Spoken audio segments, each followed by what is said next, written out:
So, good afternoon everyone again. I cannot think of anyone more suitable to have the graveyard slot than Frank Cottrell Boyce, because he will enchant us, as he always does. And I just want to say I'm hugely in awe of what Frank is doing for reading. And that means from 2 or 3 till whatever. He's a children's poet laureate, and he's giving people a love of books, and you will have seen him on the telly, on the news, all the time, reading in classrooms and giving up his personal time when he doesn't have any at all. I've never known anyone so busy. And when I asked him to dinner last night, I'm just going to share with you, he said, I can't possibly come to dinner, sadly, because I'm having tea at Clarence's house. And I just said, love that. And he deserves a cup of tea with the Queen. So Frank Cottrell Boyce is an award-winning British screenwriter and children's author, as we all know. His debut novel was Millions, which won the Carnegie Medal, and for co-devising the opening ceremony of the 2012 London Olympics. He also wrote screenplays like 24-Hour Party People and Ken Suk's Kingdom, and was appointed the Waterstones Children's Laureate in 2024.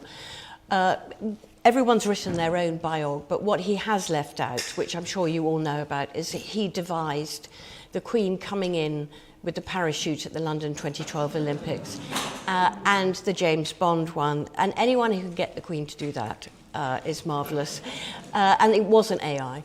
And then also he devised Paddington Bear and the Queen and the cup of tea and the marmalade sandwich. So no further ado, we're very lucky to have Frank Cottrell Boyce.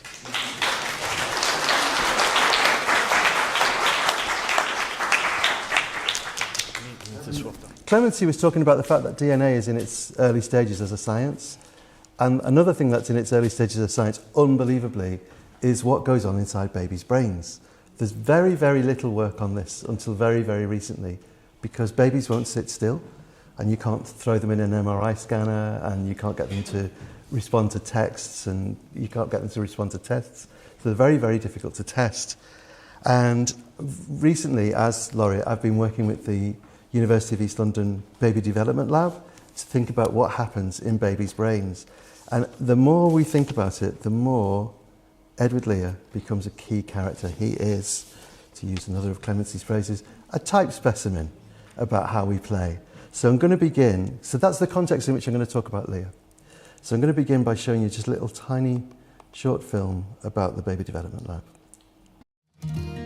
I'm Frank Cottrell Boyce, Waterstones Children's Laureate, and I'm here today with Book Trust to visit the University of East London Baby Dev Lab, where we are going to speak to Professor Sam Wass about what happens inside a baby's brain when you read it a story.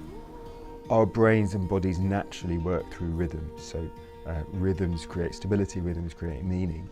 And we know that as adults our rhythms are fairly stable. And when we're reading to kids, we're creating strong and stable rhythms at lots of different timescales. Our children kind of latch onto these rhythms, and it helps their own rhythms, which are naturally messier, to become more stable, to become more predictable, to become more kind of adult-like. And we know that that helps them to be calm, and we know that that also helps their brains to learn to kind of make sense of these rhythms and to understand language. So the scan is underway, and now we're looking at this. Is this like a visualization of the brain activity? Yeah, so this is very specifically looking at how Ashley's and Mia's brain is becoming synchronized at this moment, where you can hear Ashley's actually reading to Mia at the moment, and you can see the two brains are superimposed on top of each other, which we've just done as a rough visualization of the fact that their brain rhythms are in synchrony.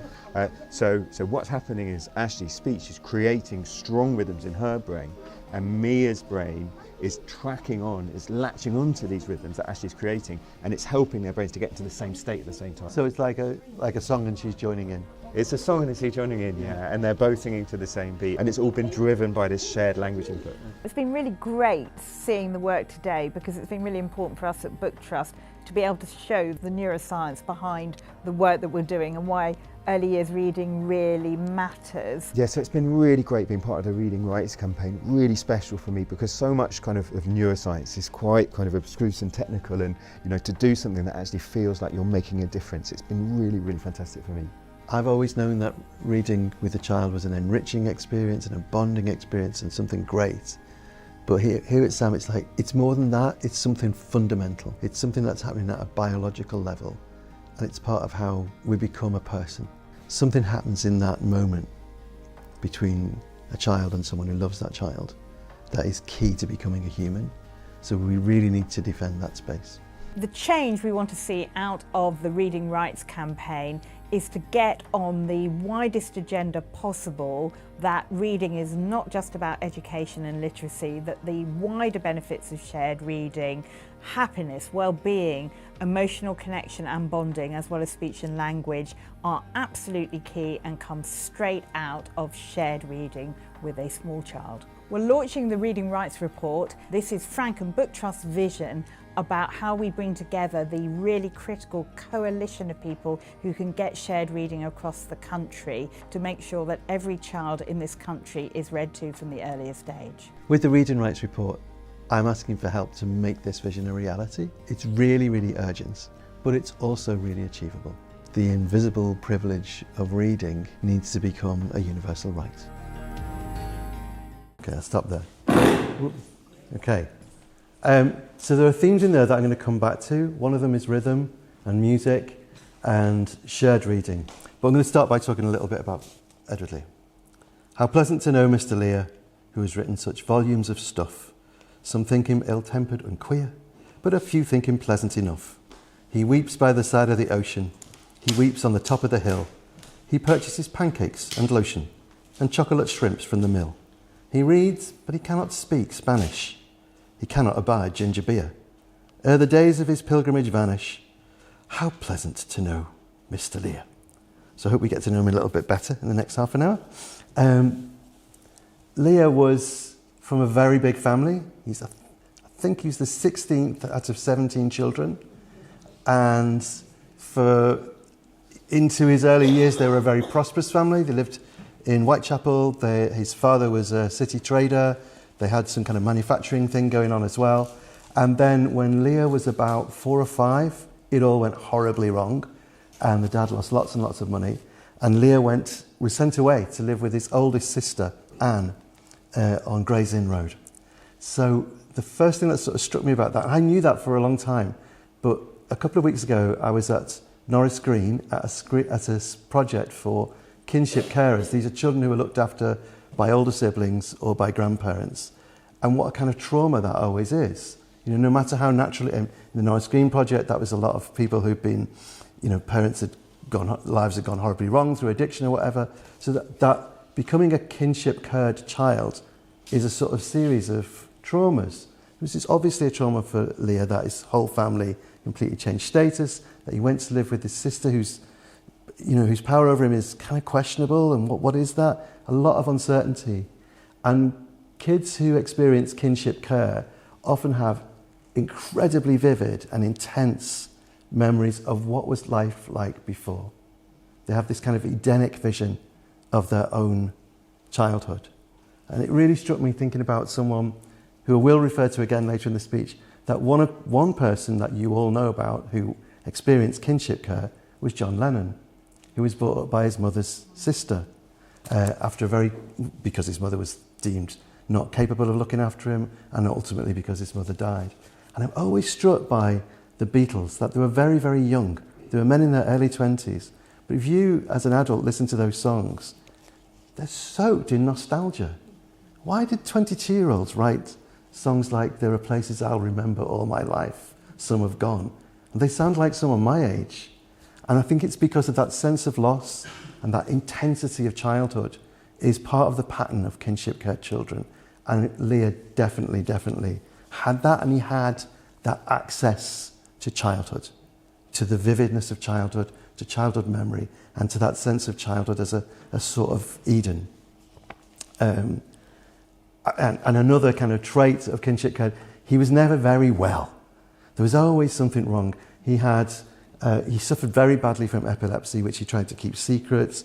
His eyesight failed, and he suffered greatly from depression, which he used to call the morbids. So these are all kind of signs of that early childhood trauma that he's struggling to deal with. What he did have, and again this might be part of a pattern, was he was incredibly gifted artistically. He was a brilliant, brilliant artist. And at a very young age, he took to hanging around places where stagecoaches changed passengers and selling little prints and drawings, like postcards, hand to hand to people getting off. And this is partly how he and Anne made their living. And he always had that ability to do it quickly. So even when he was very successful, he would knock out, I've got this written down. He produced 60 finished copies of a watercolour in 60 days and priced them at 12 guineas each. So he was making a lot of money as an artist. He was a really successful artist, which he hated. He hated having to make a living. He called it selling rugs, and he was always on the kind of edge about this. So he would have very famous customers. Tennyson would buy things from him, but other rich people would come and look at his prints and then not buy them, and that used to drive him up the wall. And the extent to which he knocked them out, he had 10,000 unsold prints in his house when he died. If you want to know how successful he was, he gave drawing lessons to Queen Victoria. So there you go. But as a younger man, he was doing these sort of illustrations for medical textbooks and things like that, and quite morbid drawings of, tumours and deformities. And what he loved to do was to go to the zoo and paint and draw animals from life. And Clemency was talking before about how many of the Audubon illustrations, for instance, are taken from skins, aren't they? So they wouldn't have been kind of live specimens by and large. Not after Audubon shot them, no. Yeah. But Lear liked to draw from life. Yeah. And I think that's a huge difference between him and Audubon. And I think scientifically we'll come to it, but I think that's relevant, the fact that he's drawing from life. A fairy story thing happened to him. He's at London Zoo, painting a parrot, and an old gentleman leans over his shoulder and says, "This is very good.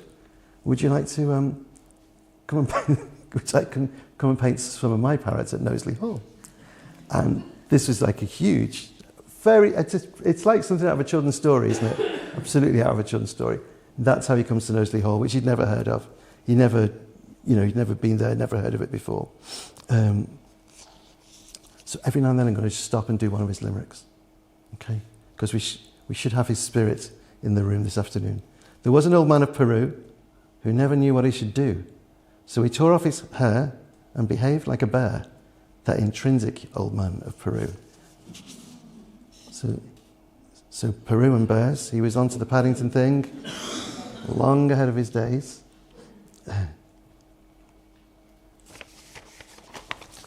Actually, that's just a thought that's popped into my head as well, is that quite a lot of Lear, and what we love about Lear is the impossibility of it. The owl and the pussycat going to sea. But you've all watched the Queen having tea with a bird. So that the world has changed slightly since then. Things don't seem quite as impossible as they were, thanks to CGI. And thanks also to a very small Spanish person in a green suit who pretended to be Paddington Bear. So he came to Knowsley. Jenny Uglow, I'm not at all a Lear scholar, but if you want to be a Lear scholar, the book is Jenny Uglow's life of him. It's absolutely amazing. And she's got this great line that he loved sinking into leather chairs in well-stocked libraries. That's something to put on your Tinder bio, I think. And the library here was extraordinarily well-stocked, especially with natural history. And when he left here in 1837, he said, "I shall always look back on Knowsley as the best home I ever met with." If you think about what it was like, because the menagerie was not completely hived off, so there were wallabies in the grounds, and he gave himself this name based on wallabies. He called himself Willoughby. Yeah. Willoughby Watts, that's right, that he called himself that. So the animals are around him all the time, and that's part of it. And the other thing that's around him all the time, of course, is children. This is the point at which, this was going to be the centerpiece of my talk, but it's now a mission. He wrote this absolutely astonishing, brilliant, funny letter about a fire at Knowsley Hall. And it starts with a description of a cricket game between the members of the family and the staff. And then someone shouts fire, and there's a fire. And he writes as though he's live recording it, like live painting. He writes as though he's live recording it with these big long dashes, and it's all going horribly wrong. And in the letter, he makes it sound as though Knowsley Hall burnt down, which he obviously didn't. Because he didn't like being a rug salesman, he did come to rely on patronage. And he was a completely brilliant house guest. And again, this is going to sort of play into the sort of science thing, that he was a wonderful, wonderful singer. Sarah Lodge wrote a little biography of him, which is mostly, or leans heavily into the music. And it's a beautiful little book. And if you get it on Kindle, there are little points at which you can play the songs that he used to sing. And it's really, really recommended. It's really gorgeous. So he was a brilliant singer and completely accustomed to singing and great at kind of Victorian parlour comic songs. So there was a song called the Nervous Lover, I think. Yeah, The Nervous Lover, and the joke is that every big line is a stutter. So you kind of build up to these big stutters. And there's one called the Lisping Lover, which I wrote 2 lines from. It says, "To the mighty Cupid I've been a great slave, though in my bottom a quiver of harrows, like a naughty boy shot at the cock robins and sparrows." So, he liked all that. So you had to be on your manners, he lived this life of having to be good-mannered, having to be good company, having to be jolly, having to literally sing for his supper, which he was really good at. He much preferred that to selling rugs. But it's pressure. It is pressure, especially if you're someone who is prone to bouts of depression, which he called the morbids. So I think you can find traces of that in the limericks. There was no Lady of Chertsey, who made a remarkable curtsy. She twirled round and round till she sunk in the ground, which distressed that all the people of Chertsey. He spent a lot of time with the children. He was sort of the tutor, but also a playmate. He spent a lot of time with them. So that first book, which interestingly is called Nonsense Songs, it's not called Nonsense Poems. So the music thing is really key to understanding him. There was an old Derry down Derry who loved to see little folks merry. So he made them a book, and with laughter they shook at the fun of Derry down Derry. Which I kind of find it's because kids in those limericks don't come out as lovely. There's a lot of very violent, very dismissive, very abusive children. There was an old person of Chester whom several small children did pester. They threw some large stones, which broke most of his bones, and displeased that old person of Chester. And they went on to smash the old man of the East with a gong. Oh, they smashed the old man with a gong, and they actually ate the old man of the East. So I've kind of made a list somewhere of all the terrible things that children do in the books, but he obviously completely enjoyed working with children, and came, I think, as someone who really, really understood how children work, which is what I'm going to come to. And to be that kind of house guest, good company, entertaining, you turn yourself into a character. I think that's what he did. He talked about himself in the third person a lot. He gave himself nicknames. We said he called himself Wallaby Watt. He also gave him this nickname, which I'm doing this as a stunt. This is a nickname that he gave himself. Adabika Crataponco Pritzicalo Catafello Abaglobulus. Repeat after me. See, he said to himself, I had a magnificent capacity for worry. So he became quite famous. There's a really lovely story that I like about being on a train and a gentleman, fellow passenger, saying to some kids who are reading the nonsense songs, "You know that Edward Lear is not a real person. He's not a real person. That's just a made-up name." And Edward Lear was going, "No, I'm here." And the man was going, "Oh, he's just saying that to entertain you." So Lear had to get his hat out and show him the little cassius tape inside his hat. This is it. Lear showing a doubting stranger his name inside his hat to prove that Edward Lear was a man and not merely a name. And he wrote a poem about that that's, "Oh, my aged Uncle Arlie, sitting on a heap of barley, through the silent hours of night, close beside a leafy thicket, on his nose there was a cricket, in his hat a railway ticket, but his shoes were far too tight. Long ago in youth he squandered all his goods away, and wandered to the Tinniscoop hills afar, and there, on golden sunsets blazing, every morning found him gazing, singing, 'Orb, you're quite amazing, how I wonder what you are.' Like the ancient Medes and Persians, always by his own exertions he subsisted on those hills, whiles by teaching children spelling, or at times by merely yelling, or at intervals by selling Proctor's Nicodemus pills. It's so wonderful. So there's that world of music and that world of art, but I think to pop back to what Clemency was talking about, this house was a vortex of scientific understanding. And these beautiful paintings, which I had the great good fortune, thank you so much to the Countess and to the Earl, that I saw these paintings close up.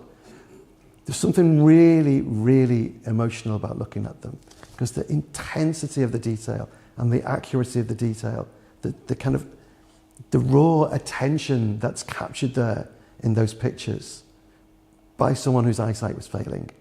I found it really gut-wrenching to think about that. And although now we appreciate those as works of art, they're really a kind of wildlife photography, you know, in terms of their functionality, because they're from life. He had this insanely brilliant eye. David Attenborough, you mentioned him, called him the greatest bird artist of all time. These are really useful pieces of scientific work.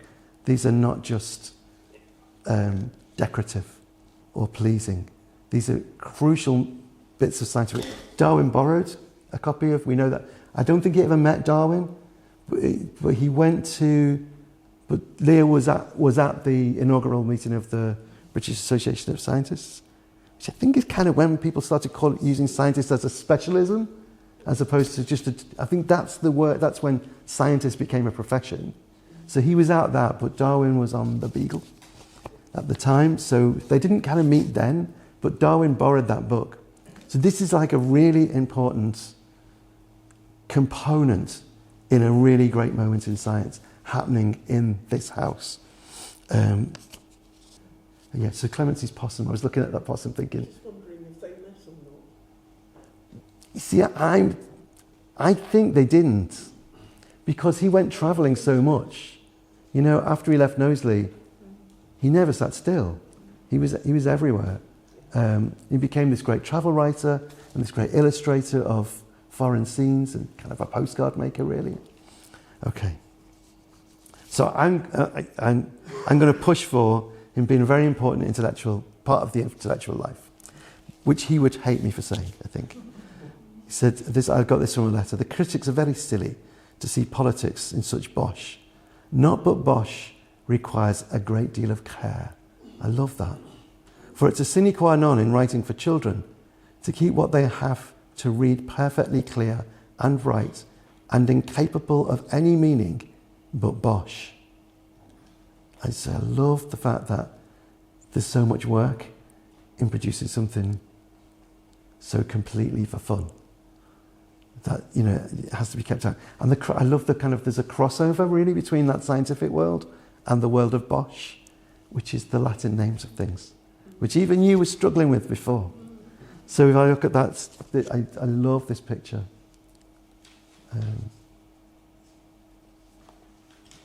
That's the snowy owl, isn't it? The crane you talked about before, didn't you? The spectacled owl. This is my favourite. That is Pulsatrix perspiculata, which is exactly the tone of some of the words that he makes up in those poems. And the snowy owl is, that's it. That's Bubo Scandiacus. I mean, that's a character in a Edward Lear poem, isn't it? So there's a kind of crossover between that world of the Latin precision and the world of play. I love that. Right. So nonsense actually really very hard to do. That's what he's talking about.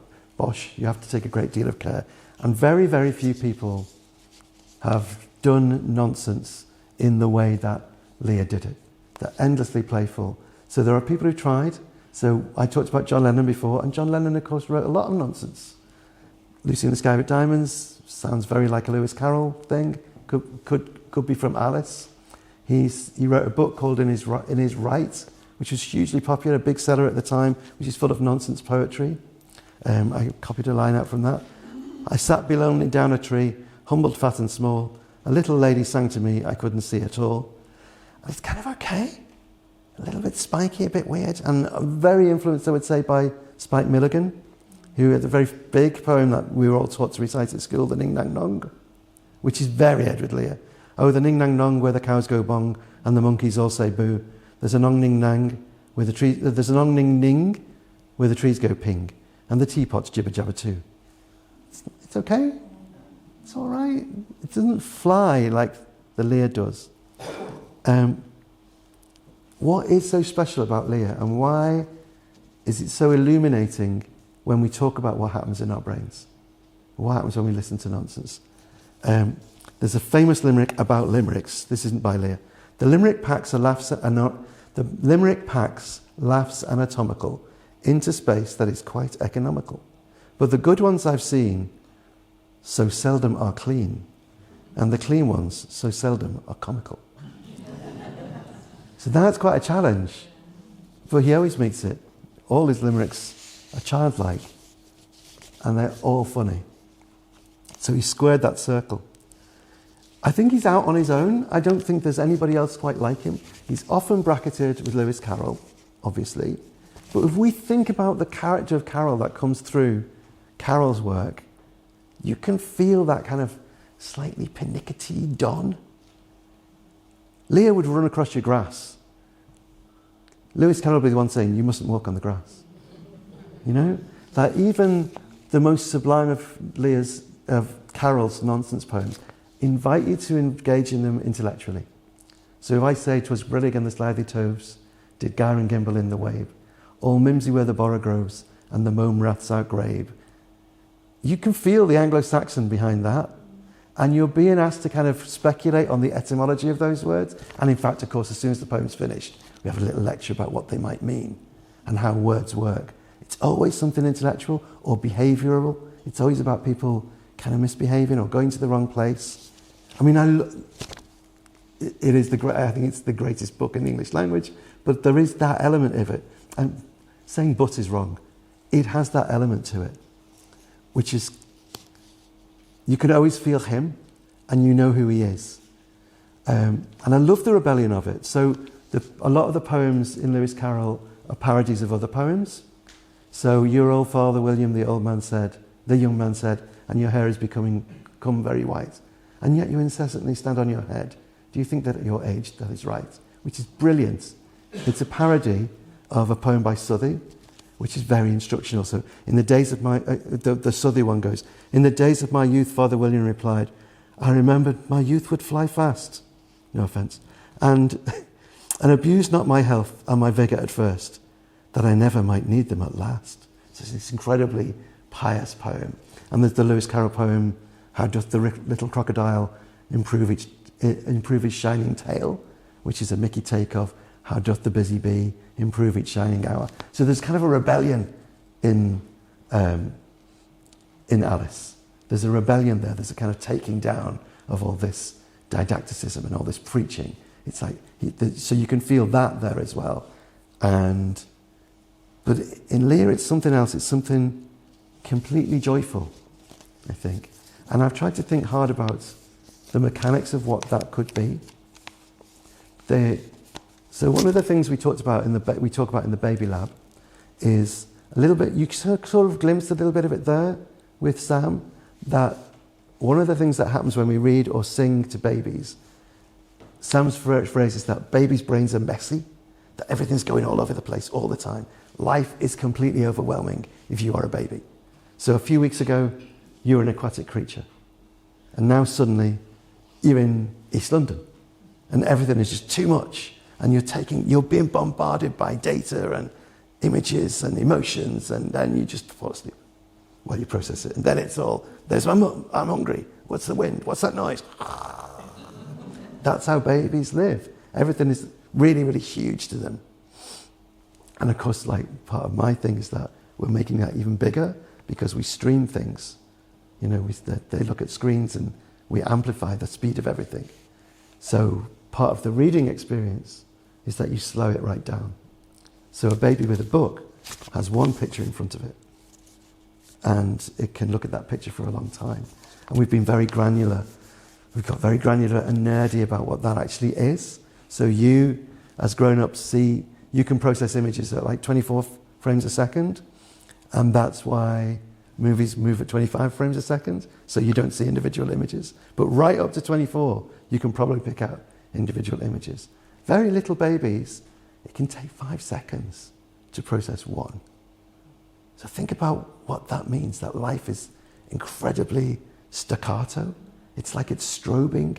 Everything is like... So when you play peep-o with a baby, when you do this, the baby's like, what the hell, where's he gone? And then you come back and it's like, you take your hands away and he goes, I remember that guy. When was that? That was so long ago. You know, everything is huge.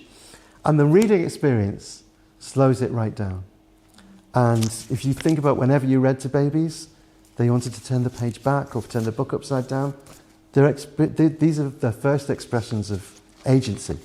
This is someone becoming a person, you know, in a controlled way. And this is also why babies love to have the same story over and over and over again. Which, as a dad, I used to find incredibly frustrating. And now I realise that that whole thing of being able to do the same thing over till you learn to ride the bike of that poem is really, really important part of the process. And this is why some of the best children's books that I've worked with are incredibly repetitious, or they have this shape to them that allows the child to anticipate, and ideally anticipate and be surprised. So the one that I use with young mums of late has been Dear Zoo. I don't know if anyone's read Dear Zoo to their grandpa. I can make Dear Zoo last for an hour and a half. And what's really good about Dear Zoo is that people who are not confident of reading, they just have to learn one sentence, which is, I wrote to the zoo to send me a pet, and they sent me. And then there's a picture of an elephant. And you go, that's no good, send it back. So I wrote to the zoo to send me a pet, and they sent me a snake. And if you like, I'll do the snake for 10 minutes with you on the floor. So that thing of building up repetition, so you a baby can learn to predict, but also be surprised, right? That's how thinking begins. That's one of the ways that we learn to think. That's how limericks work. That's the little tool that Edward Lear gave us to think about how things work, but also how they work. And I used to, as a young man, be kind of a bit snotty and a bit frustrated by the fact that Edward Lear's limericks always end, they rhyme, the first word is the same as the last word. And he's thinking, oh mate, try, find a rhyme. It's, the woman from Calcutta, the last line will be Calcutta. The man from Peru, the last line will be Peru. And I used to find that a bit of a cheat somehow, but actually that's what seals it off. And if you imagine Lear reading these to the children or singing them to the children here, I can now hear the children shouting out that last line, because that's the other way we begin to think, So I find that sublime and really, really useful, that business of, gosh, I've talked a lot, that business of repetition and prediction. These are the ways that we think, and that's what's very powerful about those limericks. And the power that they're tapping into is they are at the beginning of how we think. So that's the limericks, which I love. But there's something else about Lear that I think puts him out on his own, which is that there's genuinely beauty and wonder in these poems, in the longer poems. So I noticed something that, he was friends with Tennyson. So that poem I read to you before about the man with the hat, can I read you a verse of that again? See, do any of you recognise this rhythm? Long ago in youth he squandered all his goods away. Long ago in youth he squandered all his goods away and wandered to the Tinniscop hills afar. There on golden sunsets blazing every morning found him gazing, singing, oh, you're quite amazing, how I wonder what you are. That's the Lady of Shalott, right? So he could do all that kind of musical, brilliant versifying that Tennyson did. And Tennyson wrote a little dedication to one of Lear's travel books, which it says, Illyrian woodlands, echoing falls of water, sheets of summer glass, the long, divine Penean pass, the vast Acrocrasian wall. So these are kind of references to geography, right? They just sound like they're out of Lear. And Lear could do this stuff standing on his head. So I want to talk a little bit about the beauty of it. But I also want to talk about how his ability to lodge in your memory and become part of the software of how you think. So I'm going to start saying The Owl and the Pussycat. If you want to join in, you can join in. Okay? I bet, even if you don't think you want to join in, you're going to end up joining in. So the Owl and the Pussycat went to sea in a beautiful pea green boat. They took some and plenty of money wrapped up in a £5 note. The owl looked up to the stars above and sang to a small guitar, "Oh, lovely pussy, oh, pussy, my love. What a beautiful pussy you are, you are, you are. What a beautiful pussy you are." So they sailed away, thank you, to land where the bong tree grows. And there in a wood, a piggy-wig stood, with a ring in the end of his nose. They said, "Piggy, are you willing to sell for 1 shilling?" Said the pig, "I will." So they took it away and were married next day. Who by? The turkey that lived on the hill. They dined on mince and slices of quince with a runcible spoon. Hand in hand at the edge of the sand.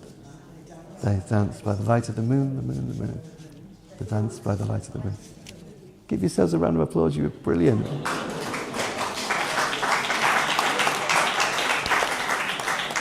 He wasn't always brilliant. He tried to write a sequel to The Owl and the Pussycat, and it's a stinker. Right? The way people do, people write sequels to the Gruffalo or whatever. I copied a few lines, all I could bear. But it's really our mother was the pussycat, our father was the owl, and so we're partly little beasts and partly little fowl. The brothers of our family have feathers and they hoot, while the sisters dress in fur and have long tails to boot. We believe that little mice for food are singularly nice. Our mother died long years ago. She was a lovely cat. How tall? Her tail was 5 feet long and grey with stripes, but what of that? So it's like, okay, right, we're 5 lines in and the dad is a suffering single parent and they're bereaved. It's not good, okay? So, but it's transcendently beautiful, The Owl and the Pussycat. And you've got that little surprise of the words that are completely made up. What is the difference? I'm always trying to think of like, what is different about that and Carol? I said in Carol, you're being asked to think about what that word might mean or where that word might have come from. In Lear, it's like you just accept, yeah, there are runcible spoons, I wish I had one. Do you know what I mean? And like in those limericks where people have, hens and things living in their beard, they have these predicaments at the beginning. They're not asked to solve them. No one's asked to sort it out. It's just stated. This is what it is. It is what it is. I've got hens and owls living in my bed. What can you do? There's a kind of quietism about it, which is a door to wonder. And I talked about positioning him as a scientist, right? As part of a scientific world. And I think we should never underestimate the part that wonder plays in science. So we mentioned that Darwin was away on the Beagle. He wasn't a working scientist on the Beagle, was he? He was there to keep Fitzroy from being too miserable. And if you read, obviously Darwin is the greatest scientist, but if you read the Beagle, well, okay, you can put a funny face. Oh, sorry, am I supposed to say, excluding present company? No, but obviously Darwin is a gigantic figure. But if you read the Beagle, that's not systematic thought, is it? That's a lot of the time, it's about hunting, shooting and fishing and having a great time. And even the scientific stuff is a great mind at play. So I treasure this page in the Beagle where he's on Galapagos and he notes that the iguanas can swim, but they tend not to. So he throws them in the water. He goes, they always swim back. It's really funny. Watch this. And he's just spending the whole afternoon throwing iguanas into the sea, which is like, that's my idea of fun, But it's from fun that the discovery comes. Are you going to buy that, Clemency? Okay. So, I kind of don't know how to finish it. So I was going to read to you what the great G.K. Chesterton said about him. G.K. Chesterton said of the dong with the luminous nose, this is as original as the plough, right? That no one has done anything like this before, and it's endlessly perfect, So this is what Chesterton wrote. It's a bit long. This is what he wrote about Lear. Religion has for centuries been trying to make men exult in the wonder of creation. But it is forgotten that a thing cannot be completely wonderful as long as it remains sensible. So long as we regard a tree as an obvious thing, naturally and reasonably created for giraffes to eat, we cannot properly wonder at it. It is when we consider a tree as a prodigious wave of living soil sprawling up into the sky for no reason at all that we take off our hats to it, to the astonishment of the park keeper. Everything has in fact that other side to it, like the moon, that patroness of nonsense. Viewed from the other side, a bird is a blossom broken loose. A bird is a blossom broken loose from its stalk. A man is a quadruped begging on his hind legs. A house is a gigantic hat to cover a man from the sun, and a chair an apparatus of 4 wooden legs for a cripple with only 2. This is the side of things which tends most truly to spiritual wonder. It is significant that in the greatest religious poem, the Book of Job, the argument which convinces the infidel is not, as has been represented by various theologians, a picture of the ordered benefit of creation, but on the contrary, a picture of its huge, indecipherable unreason. So think, unreason is a place where we begin to make discovery. There's a great line from St. Athanasius, ideas lead to ideology, only wonder leads to truth. I think Lear is a giant of wonder, someone who could create wonder. Even these most scientific and useful pictures are wonder. I want to end by mentioning somebody else who, because I've said nobody comes close, there is somebody who's got that same kind of untethered sense of fun in his nonsense and has also created his own little thing.